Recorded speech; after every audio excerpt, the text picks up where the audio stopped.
Prva stvar koju trebamo napraviti da bismo bili inkluzivni da je da trebamo početi razmišljati drugačije o stvarima i ljudima koje doživljavamo različitima od nas.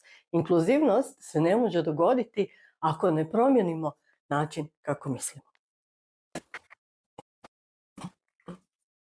No naš ne voli mijenjati način kako mislimo. Znači i mi i naš mi volimo poznato jer poznato nam daje osjećaj sigurnosti.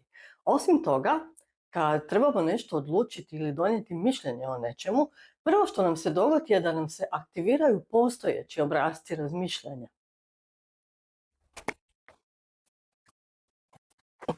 Znači, ako želimo postati inkluzivni i biti dio inkluzivnog vodstva u svojoj organizaciji, prvo što trebamo napraviti je razumjeti kako točno naš funkcionira i koje automatske puteve zaključaka koristi.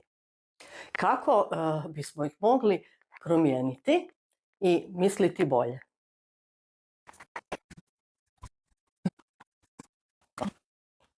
Pitam vas koliko trokuta vidite na ovom crtežu?